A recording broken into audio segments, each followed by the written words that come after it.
To legends. നമുക്ക് pillow കവറിൻ്റെ separate video കേട്ടോ. നല്ല സോഫ്റ്റ് ഫാബ്രിക്കിൽ ഗ്രീൻ ഷെയ്ഡിൽ ചെയ്തേക്കുന്ന ഐറ്റമാണ്. ഫ്ലോറൽ ഡിസൈൻ തന്നെ നല്ല ഫാബ്രിക് കേട്ടോ. ഇത് 2 പീസായിട്ട്, അതായത് പെയർ ആയിട്ടാണ് ഇതിൻ്റെ പ്രൈസ് ഞാൻ പറയുന്നത്. സെപ്പറേറ്റ് വേണ്ടവർക്ക് നിങ്ങൾക്ക് ഫോട്ടോ സൈറ്റിലുണ്ടാവും. ചെറിയ വേരിയേഷൻ കളറിൻ്റെ അകത്തുണ്ടോ എന്ന് ഡൗട്ട് ഉണ്ട് കേട്ടോ. ലൈറ്റ് ഗ്രീൻ ആണ്, ഇതിൻ്റെ അകത്ത് കുറച്ച് ബ്ലൂ കളറുണ്ട്. അപ്പം വേറെ ഐറ്റംസിൻ്റെ ഒക്കെ ആണെങ്കിലും ഫോട്ടോ കാണെങ്കിൽ സൈറ്റിൽ നോക്കിയാൽ മതി.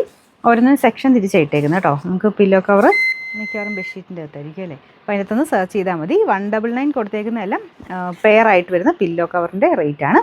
Number AD 237, rate 199. നല്ല പ്രിൻ്റാണ് കേട്ടോ. ഇത് വൈറ്റിൽ ബ്ലൂ കോമ്പിനേഷനാണ് കൊടുത്തേക്കുന്നത്. ഇതും പെയറാണ്, 2 പീസ് കാണും ഇതിൻ്റെ അകത്ത്. കട്ടിയുള്ള സൈസ് കോട്ടൺ മെറ്റീരിയൽ കേട്ടോ ഇതൊക്കെ. പിന്നെ നമ്പർ വരുന്നത് AD 176, റേറ്റ് സെയിം ആണ് 199. കാണാൻ നല്ല ഭംഗിയുള്ള പ്രിൻ്റാണ് കേട്ടോ. മിക്കി മൗസ് ആണ് തോന്നും. ടൈപ്പ് നല്ല കളർ കോമ്പിനേഷനിലൊക്കെ വന്നേക്കുന്ന ഐറ്റമാണ്. സോഫ്റ്റ് ഫാബ്രിക് കേട്ടോ. ഇതും 2 പീസ് ഉണ്ട്. നമ്പർ വരുന്നത് AD 177, റേറ്റ് 199.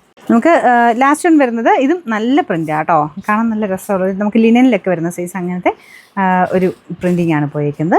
അപ്പോൾ ഇതിൻ്റെ അകത്ത് ഇങ്ങനെ ഇച്ചിരി സ്പ്രെഡായി വരും കേട്ടോ. ഈ ടൈപ്പ് പ്രിൻറ്റിങ് ആയതുകൊണ്ട് ഇവിടെ ഇങ്ങനെ ചെറിയ ബ്ലാക്ക് ഷെയ്ഡൊക്കെ കാണും. പിന്നെ ചില പോർഷനിൽ കുറച്ച് സൈഡ് ഇങ്ങനെ മിസ്സിങ് ആയിട്ടും വരും.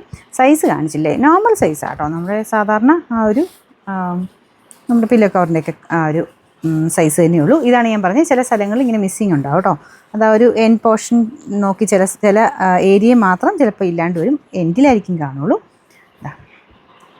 ഇതിന് എല്ലാത്തിനും ഒരു ഇതുണ്ട്. ഇതുണ്ടല്ലേ, അത് പക്ഷേ ഡിസൈൻ പോലെ തോന്നിക്കുള്ളൂ, കുഴപ്പമൊന്നുമില്ല.